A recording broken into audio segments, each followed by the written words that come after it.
बीती रात मुख्यमंत्री योगी आदित्यनाथ ने बड़ा प्रशासनिक बदलाव किया। सबसे बड़ा बदलाव वो वापस प्रमुख सचिव गृह के पद पर संजय प्रसाद को ले आए। जी हां, चुनाव के पहले संजय प्रसाद को यह पद छोड़ना पड़ा था, लेकिन इस बदलाव के क्या है मायने और क्यों एक बार पूरी तरीके से मुख्यमंत्री ने इस ब्यूरोक्रेसी पर अपनी पूरी पकड़ बना ली है, जो चुनाव के पहले दिल्ली के ने ढीला कर रखा था। क्या है पूरी कहानी, हम ये आपको बताएंगे। यह भी जानिए कि संभल में क्या हो रहा है। क्या संभल में एडवोकेट कमिश्नर की रिपोर्ट का कोई असर होगा और आज संभल कैसा रहा, ये खबरें आज का यूपी में। नमस्कार, मैं हूं कुमार अभिषेक, आप देख रहे हैं यूपी तक। हम हाजिर अपना न्यूज शो आज का यूपी लेकर। सीनियर आईएएस अधिकारी संजय प्रसाद को बीती रात हुए बड़े ब्यूरोक्रेटिक बदलाव के बाद उन्हें एक बार फिर प्रमुख सचिव गृह बना दिया गया। मुख्यमंत्री योगी आदित्यनाथ के बेहद करीबी, नजदीकी और विश्वास पात्र माने जाते हैं संजय प्रसाद। संजय प्रसाद के पास इस वक्त 3 अहम चार्ज हैं। वह प्रमुख सचिव मुख्यमंत्री के हैं, प्रमुख सचिव सूचना हैं और प्रमुख सचिव गृह। ये 3 पद एक साथ रखने वाले वो शायद इकलौते ऐसे अधिकारी हैं। मुख्यमंत्री योगी आदित्यनाथ के इस लगभग 7 साल के कार्यकाल में वो सबसे पावरफुल ब्यूरोक्रेट के तौर पर उभरे हैं जिनके पास ये तीनों अहम पद हैं। हालांकि ये पहले भी, चुनाव के पहले भी ये तीनों पद उनके पास थे, यानी कि ये तीनों पोस्ट पर वो काबिज थे। लेकिन चुनाव आयोग ने चुनाव के पहले उन्हें प्रमुख सचिव गृह के पद से हटा दिया था और तब से संजय प्रसाद के पास 2 अहम पद थे, एक प्रमुख सचिव सूचना का और दूसरा मुख्यमंत्री के प्रमुख सचिव का। लेकिन मुख्यमंत्री योगी आदित्यनाथ के वो इतने विश्वास पात्र हैं कि उन्हें ये तीसरी जिम्मेदारी, यानी कि ये तीनों जिम्मेदारी उन्हें एक बार फिर से सौंप दी गई है। इतने पावरफुल तो अवनीश अवस्थी भी नहीं रहे, क्योंकि उनके पास भी 2 जिम्मेदारियां थी। हालांकि दोनों अहम थी, लेकिन तीसरी प्रमुख सचिव जो मुख्यमंत्री होता है वो भी एक पद बेहद अहम होता है। ऐसे में संजय प्रसाद का एक बार फिर से प्रमुख सचिव गृह के पद पर लौटना यह दिखाता है कि मुख्यमंत्री योगी आदित्यनाथ पूरी तरीके से एक बार फिर अपने कमांड में है। चुनाव के पहले बहुत तरह की बातें हुई कि चीफ सेक्रेटरी दिल्ली से तय हो रहे हैं, जो डीजीपी हैं वो, जिसे कहते हैं कि फुल टाइम डीजीपी अभी तक योगी आदित्यनाथ मुख्यमंत्री को नहीं दिया गया है और अब तो गृह सचिव भी हटा लिया गया। लेकिन धीरे धीरे चुनाव के बाद स्थितियां बदलती चली गई हैं। यानी कि चुनाव के बाद मुख्यमंत्री योगी आदित्यनाथ ने सबसे पहले अपना मुख्य सचिव रखा, मुख्य सचिव बनाया, मनोज सिंह को मुख्य सचिव के पद पर लाए और अब उन्होंने दोबारा संजय प्रसाद को गृह दे दिया है। गृह, डीजीपी का पद, एडीजी लॉ एंड ऑर्डर और प्रमुख सचिव सूचना, ये सब ऐसे पद हैं जो मुख्यमंत्री योगी आदित्यनाथ के सबसे अहम पदों में से एक है और इस पर वही काबिज होता है, वही बैठता है जो सबसे विश्वास पात्र होता है। तो संजय प्रसाद चुनाव के बाद से लगभग इतने दिनों का वक्त गुजर चुका है, लेकिन अभी तक उन्हें इंतजार था कि ये पद उन्हें मिलता है या नहीं। बहुत तरह के कयास ब्यूरोक्रेटिक सर्किल में या यूं कहें पावर कॉरिडोर्स में लगाए जा रहे थे, लेकिन एक बार फिर यह सिद्ध हो गया कि वो मुख्यमंत्री योगी आदित्यनाथ के सबसे विश्वास पात्र अधिकारियों में है। गृह वो विभाग है जहां से आप कह सकते हैं कि पूरा प्रदेश शासनात्मक दृष्टि से कंट्रोल होता है, खासकर लॉ एंड ऑर्डर को लेकर, और ऐसे में उनका अपना सबसे विश्वास पात्र अधिकारी उस पद पर होना जरूरी है। कभी अवनीश अवस्थी इस पद पर हुआ करते थे, बहुत लंबे वक्त तक रहे। अरविंद कुमार इस पद पर रहे, वो भी मुख्यमंत्री योगी आदित्यनाथ के बेहद करीबी में से रहे।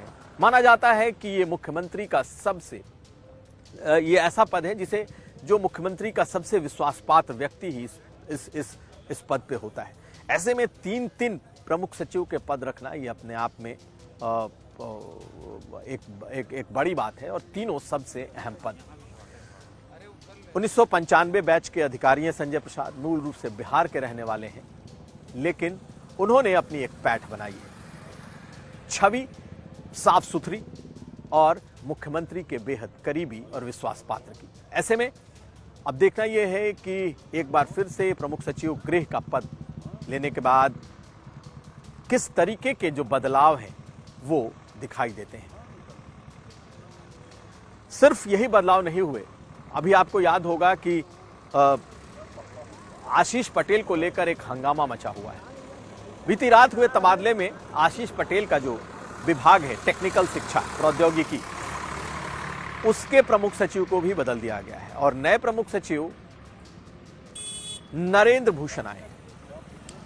ये पहले पीडब्ल्यूडी में, यूपीडा में सब जगह रह चुके हैं।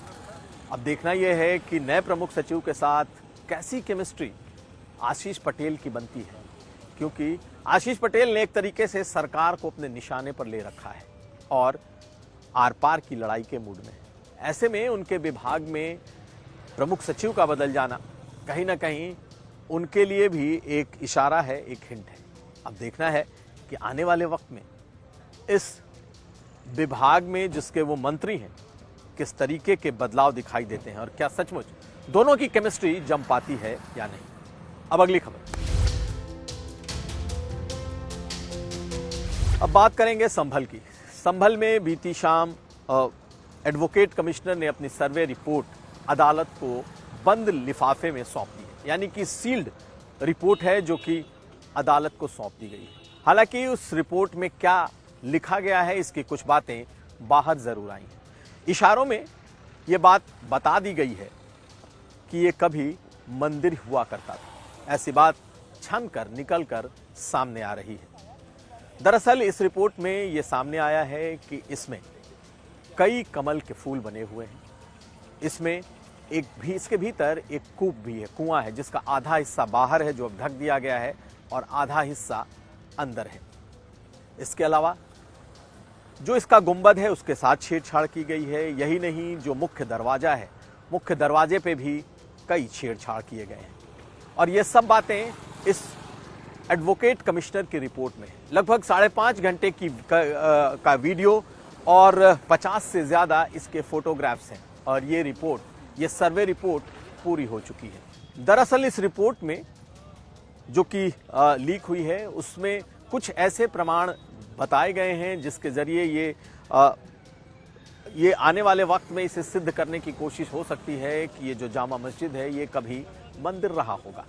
2 वट वृक्ष मिले हैं। जी हाँ, वट वृक्ष अमूमन मस्जिदों के भीतर नहीं मिलते, लेकिन 2 वट वृक्ष मिले हैं।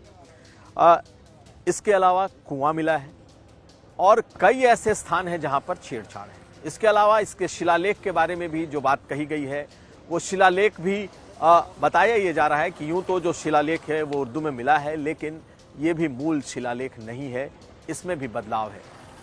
पूरब तरफ की का जो गेट है उसके साथ छेड़छाड़ की गई है। तो ये ऐसी बातें हैं जो छन करके या यूं कह रहे हैं इस रिपोर्ट के लीक होने के बाद सामने आई हैं।